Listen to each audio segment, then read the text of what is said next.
지금 대한민국이 죽어나가든 뭐든 탄핵 국면 어떤 불확실성이 길어져서 그렇지 않아도 지금 비상 상태에 빠져 있는 한국 경제가 죽건 말건 외교가 뭐 아작이 나건 말건 아무 상관없이 오로지 자기 사는 데만 관심이 있고 자기 권력을 유지하는 데만 관심이 있고 자기 권력을 되찾아오는 데만 관심이 있는 집단이 내란 집단이에요. 암세포들. 완전히 암세포입니다. 이게 네. 변호인 있잖아요. 변호인. 예. 변호인들도 똑같아요. 실제 암세포도 항암제가 들어오면 그 표식을 감추고 정상세포인 것처럼 딱 위장해서 또 살아남아요. 예.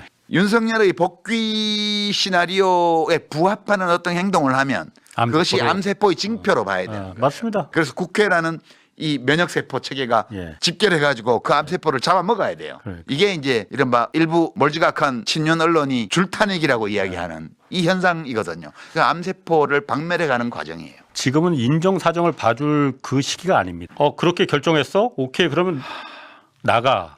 네. 다음 누구야? 아니면은 한꺼번에 지금 한꺼번에 여기서 복잡하게 순서 기다리 번호표 뽑을 거 없이 그 최상목, 한꺼번에 합시다. 최상목 기자회견 국민들 다 모여. 예, 최상목 기자회견 할 때 뒤에 써 있었던 국무위원 중에 예. 12월 3일 밤에 계엄 발동을 하기 전 국무회의인지 간담회인지 뭔지에 불려 나갔던 사람들 있잖아요. 예. 한덕수 씨가 전화해가지고 11명. 그 11명에 속한 사람만 다 탄핵하면 돼요. 그렇죠. 지난 금요일은 외신에서 대한민국에는 민주주의라는 게 없다라고 표현해도 할 말이 없었던 너무나도 창피한 날이었습니다.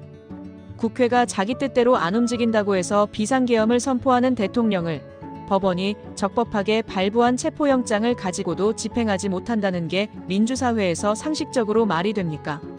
절대왕정에서나 가능한 일이 무려 2025년 대한민국에서 벌어졌다는 사실이 아직도 믿기 힘든데요. 결국 지난 주말 참다 못한 국민들은 대한민국의 민주주의를 지키기 위해 이 엄동설 안에 또다시 거리로 나섰습니다. 주말 내내 한남동 대통령실 관저 근처에서 버틴 국민들은 하나같이 대한민국이 진정법치국가가 맞는지 자괴감이 들어 분노를 참을 수 없었다고 하는데요. 이분들의 뜨거운 노력으로 간신히 버티고 있는 대한민국이 결코 무너지지 않게 만들기 위해서 현 시점 우리는 윤석열과 더불어 대한민국의 법치를 무너뜨리고 있는 역겨운 자들을 결코 잊어서는 안 됩니다. 그들은 12.3 불법 비상계엄과 연결고리가 있는 내란 동조범들이거나 혹은 이 기회를 틈타 어떻게든 출세해 보려는 암세포들입니다. 언론에서 내뱉는 말들만 봐도 우리는 알 수 있습니다. 그들에게 국격 따위는 1도 중요치 않습니다. 자신의 성공만 보장된다면 나라를 판다 해도 눈 하나 깜짝 안 할 것 같은 자들인데요. 암세포라는 표현이 정확합니다. 이런 암세포들은 유시민 작가의 말처럼 지금 뭐 봐주고 뭐 따지고 할 것 없이 징후가 보이면 바로바로 직결 처단해야 할 때라는 생각에 너무나도 공감하는데요. 빠르게 도려내야 하는 암세포 중 단연코 떠오르는 자들로는 현재 대놓고 헌법을 무시한 채 내란 수비대를 자처하는 방종준 경호처장과 김성훈 경호차장도 있지만 윤석열 변호인단을 맡고 있는 윤갑근 또한 지독한 암세포인데요. 그들이 왜 암세포인지와 관련해 뉴스타파 봉지욱 기자의 분석부터 확인해보고 돌아오겠습니다. 내가 윤석열 입장이라도 나중에 어떻게 만약에 경호처가 나를 배반하면 나는 완전히 끝나는 거잖아요. 네. 나랑 경호처는 끝까지 가야 돼라고 하면은 얘를 공범으로 만들어놔야 돼요. 네. 영화 보면 범죄에 가담시키기 위해서 예를 들면 얘들의 예전에 지존파 사건 때 범죄 적극 가담하지 않고 옆에서 지켜만 본 인원들이 있었어요. 그러니까 네. 지존파 두목이 시킵니다. 네 손으로 죽여. 그래갖고 너도 이제 공범이야. 우리랑 같이 가는 거야. 이런 거 같이 네. 아마 그 대통령 경호처장에 대해서도 제가 볼 때 내란에 대한 혐의가 있을 것이다. 그렇지 않고서야 지금 설득력이 없잖아요. 근데 내부에서 그 경호차장이 어떤 얘기를 하고 있냐면 직원들한테 야 윤석열 복귀하면 차기 경호처장은 나야. 내가 해먹을 거야. 이런 얘기를 하면서 야 버텨. 이게 그러니까 윤석열만 그러고 있는 게 아니라 도처에서 윤석열의 잔당 세력들이 야 버텨. 버티면 우리 세상 온다. 정광훈 열심히 파이팅. 네, 뭐 이렇게 하는 거예요 지금. 근데 이 세력들을 뿌리채 도려내지 않으면 우리 또 내란 납니다. 근데 이게 경호차장뿐만 아니라 이광우 경호본부장 입틀막 사건의 주인공이라고 하는데 맹목적인 강경 충성파다 이런 얘기를 하고 다닌 이제 실제로 구분이 되고 승진할 수 있다 윤이 살아오면 뭐 이런 생각들을 하고 있다는 겁니다. 문제는 뭐냐면 이제 박근혜 정부 때 뭐 국가정보원 댓글 사건이나 사이버사령부 댓글 사건 다 밝혀졌잖아요. 네. 그때 다 좌천되고 옷을 벗었던 사람들이 윤석열 정권에 들어서 다 복귀한 겁니다. 그러니까. 그 제가 드는 생각은 뭐냐면 지만원 씨라고 아시죠? 지만호. 어우, 어유 네, 그 지금 감옥에 5.18 있어요. 망언의 그 유명한 그 사람이 감옥을 갈 수 있었던 이유는 뭐냐면 5.18 특별법 때문이에요. 그래서 진상규명위원회가 만들어졌잖아요. 네. 거기에 5.18 민주화운동에 대해서 폄훼하거나 왜곡하면 형사처벌을 받게 규정을 네. 넣어놨습니다. 조항을. 같은 맥락에서 저는 이 12.3 내란에 대해서도 특별법을 만들어야 되고 12.3 내란 진상규명조사위원회를 만들어서 5년 내내 3년 내내 계속 조사해야 돼요. 왜냐하면 맞아요. 어디까지 이 뿌리가 지금 연결이 되는지 모르기 때문에 이 사람들 다 찾아내서 그 척결을 해야 되거든요. 맞습니다. 안 그러면 또 살아서 돌아와가지고 또 무슨 짓을 할지 모르기 때문에 그리고 그 진상규명 특별법에 12.3 내란에 대해서 정광훈 같이 옹호하거나 선동하거나 고무하거나 찬양한 사람들은 감옥에 가게 만들어야 됩니다. 그렇습니다. 그렇다면 정광훈 밖에서 저 얘기 못합니다. 그렇습니다. 지만원이 형사 입건되고 나서는 말 못했거든요. 그리고 그 1심에서 그 징역 2년인가 받고 나서는 입 닫습니다. 제가 말씀드리잖아요. 감옥 가면 다 사람이 돼서 오니까 일단 감옥을 보내야 되는데 네. 감옥을 보내려면 근거가 있어야 되는데 특별법에 그 조항을 넣으면 너무도 그냥 쉽게 뿐만 아니라 극우 유튜버들 상당 부분 해결이 됩니다. 물론 5.18 특별법이 있음에도 극우 유튜버도 지금 5.18 비하고 똑같이 하고 있잖아요. 근데 그걸 또 찾아서 해야 되는데 완전히 소탕을 하지 못해도 끝까지 추적한다는 그 근거는 특별법으로 만들 필요가 있다. 그런 생각이 듭니다. 제가 말씀드렸지만 대표적으로 정광훈 감옥 가면 다 해산되게 돼 있습니다. 나이 70 먹고 80 먹고 감옥 가게 생겼으면 그렇게 근데 하겠습니까? 정광훈 목사는 감옥 갔다 오지 않았어요? 전에 한번 잠깐 갔다 온 그러니까. 건데 그리고 정광훈 목사 지난 총선 때 예. 비례대표 공천 미끼로 그 돈을 요구하는 녹음 파일이 나왔잖아요. 그렇습니다. 공천헌금. 예, 공천헌금. 공천헌금 그 예, 녹음 예. 파일이 나왔는데 정광훈 그러면 그거는 공직선거법 위반인데 네. 지금 공직선거법 위반은 6개월 내에 어떻게 뭐 또 기소를 하든지 말든지 정해야 되는데 그게 지금 알려진 바가 없어요. 네. 정광훈에 대한 수사는 사실상 거의 아무것도 이루어진 게 없다. 윤석열 정권은 왜 우리 편이니까 자기 편이니까 예. 그리고 윤석열의 변호인을 선임계도 내지 않은 채 나와가지고 윤석열의 편을 드는 발언을 많이 했던 석동현. 네. 석동현도 예. 정광훈이 만들었던 그 당 이름 뭡니까? 자유통일당. 자유통일당. 비례대표 2번이었습니다. 그리고 지금 그 윤석열의 그 변호인단 모두가 다 정광훈과 관계 있는 사람들이기 때문에 윤곽금도? 윤곽근까지는 모르겠습니다만 예. 윤곽근도 근데 부정선거가 뭐 맞다는 식으로 지금 취지 발언을 하고 있던데 정상적인 발언이 안 윤곽근은 나오더라고요. 지난 총선 때 예. 청주에서 출마를 하고 싶었어요. 아. 출마를 하고 싶었는데 정우택 국회 부의장, 정우택이라는 청주에 어떻게 보면 호랑이 같은 그렇죠. 예. 예. 거의 왼쪽. 유지잖아요. 그 집안 대대로 그냥 다 국회의원을 거기서 했던 예, 분들이라고 예, 하대요. 예. 3대가. 예.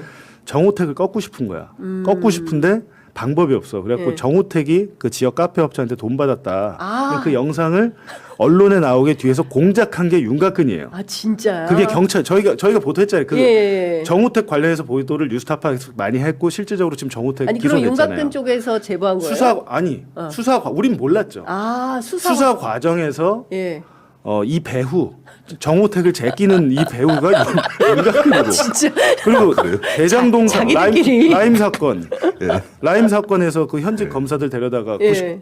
99만 원 세트 그러니까. 그 사건 예, 예. 룸사롱에서 예. 술을 엄청 사줬는데 근데 검찰이 99만 원 야 이거 99만 원이라 그러니까. 김영란법 위반 아니야 정말 그래서 기소 안 한 맞아요. 그 사건에 그 술을 그 데리고 가서 검사 술 먹인 게 윤곽근이고 그 라임 측의 변호를 하면서 그리고 대장동 정영학 녹취록에 윤곽근이 나오죠.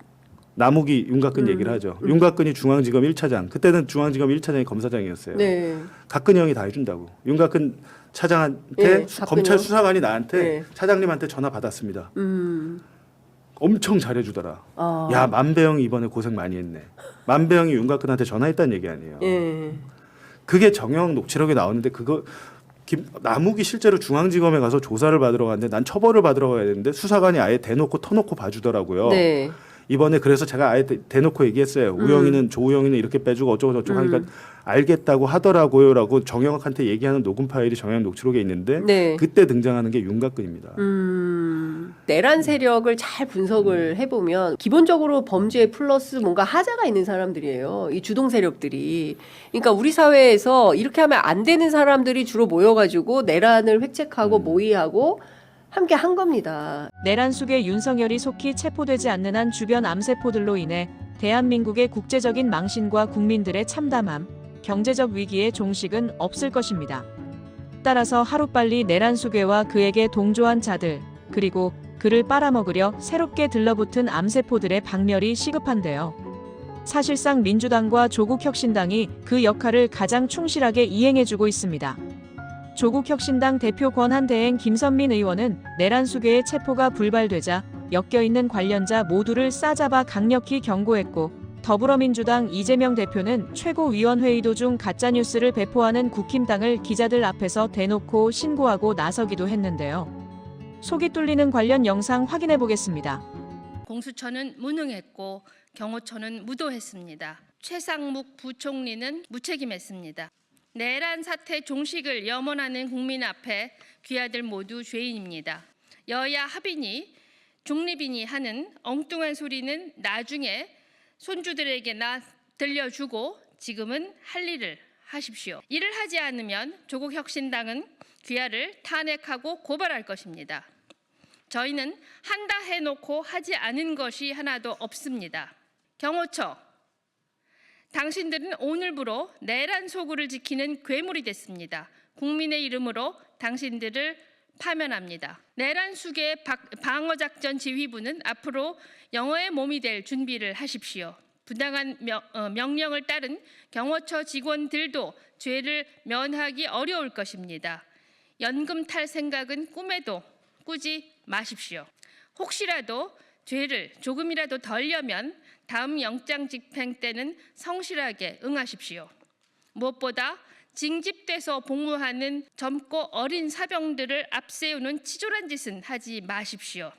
대한민국 군인의 부모들은 가슴이 무너집니다. 시위대한테 경찰이 뭐 맞아가지고 혼수 상태 됐다고 그 가짜 뉴스 만들어가지고 국민의힘에서 가짜 논평까지 내면서 우리 국민들을 갖다가 폭도로 지금 몰고 있던데 그거 꼭 신고해 주시기 바라고요. 또 한 가지는 저 고발로 끝내면 안 되고 금융치료 손해배상도 좀 해주시면 좋을 것 같아요. 지금 그 벌금만 하면 너무 약하거든요. 벌금 받고 손해배상도 하게. 저거 하면 엄청난 재산상 손실까지 본다는 걸 보여줘야 될 것 같습니다. 적극적으로 대응하겠습니다. 마치 윤석열과 국힘을 위해 시간 끌기를 하는 듯한 모습의 공수처장에게 실망했다가 민주당과 조국혁신당의 시원시원한 모습을 보니 그나마 마음의 위안을 얻게 되는데요.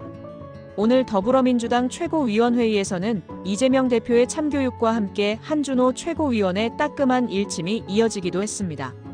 한 최고위원은 내란 수괴 윤석열, 내란 공범 박종준, 정진석, 최상목 오동훈을 신을사오적으로 지목하며 내란 행위를 한 달 넘게 지속시킨 이들에 대한 국민과 역사의 평가는 영원불멸할 것이라고 비판했는데요. 조국 대표가 부재한 상황 속에서도 본연의 모습을 잃지 않고 본분을 다하는 조국혁신당도 정말 대단하지만 그보다도 다시금 느낀 것은 지금 대한민국을 좀먹으려는 암세포들을 박멸할 적임자는 더불어민주당과 이재명 대표라는 점이었습니다. 국힘이나 이준석의 개혁신당 그리고 보수 언론 등에서는 윤석열의 방어가 불가능하니 이재명 대표를 공격하면서 균형을 맞추려는 전략을 아직도 쓰고 있습니다. 그들이 이런 전략을 고수하는 이유는 간단하죠. 결국은 이 방법이 지금껏 잘 먹혀들었기 때문인데요. 아직도 언론, 국힘, 이준석이 주장하는 이재명 대표 사법 리스크 주장에 혼란스러워하시는 몇몇 분들에게 끝으로 꼭 보여드리고 싶은 영상과 함께 오늘 준비한 내용 마무리하겠습니다. 시청해주셔서 감사합니다. 저는 이제 이재명 대표를 어떻게 보냐면 검찰 독재 정권의 사법 피해자예요. 그러니까 윤석열이 자행한 인간 사냥의 피해자예요. 지금 지가 인간 사냥 당한다는데 과거에 윤석열이 프레데터처럼 인간 사냥을 했단 말이야. 막 일방적으로 인간을 막 죽여요. 네. 그러니까 윤석열이 프레데터였다고요. 근데 이 프레데터가 무기가 안 통한 거야. 계엄 해제를 국회에서 해버려가지고. 그다음에 직무가 정지됐네. 그러니까 이제 이 프레데터가 땅바닥에 앉은 채로 왜 프레데터 사냥을 하고 지랄이야 이러면서 이제 외치고 있는 거예요 지금. 그러니까 이재명 씨에 대해서 계속 사법 리스크 타령을 하는데 그런 거는 사법 리스크라고 하는 게 아니에요. 사법 리스크라는 거는 이재명 대표를 제1야당의 대표, 거대 야당의 대표를 5건이나 기소해서 네. 5개의 법정에 5개, 6개의 법정으로 뺑뺑이를 돌리는 이 행위가 정당한 법 집행이라고 인정을 할 때 네. 그때 비로소 이재명을 가리켜서 사법 리스크가 있다고 말할 수 있는 거예요. 그러니까 이거를 인정한다는 거는 검찰 독재를 승인하는 거예요. 그렇지. 이런 말을 쓰는 거는 검찰 독재 협력자들만 쓸 수 있는 말이에요. 네. 근데 이걸 다 쓰고 있다고. 그렇습니다. 사실은 나는 이재명은 검찰 독재 정권의 사법 피해자다. 그렇게 나는 얘기를 하는 거예요. 그러니까 제발 좀 이재명 사법 리스크 타령은 좀 그만해라. 그 언어 자체가 더러운 언어다. 그거는. 네.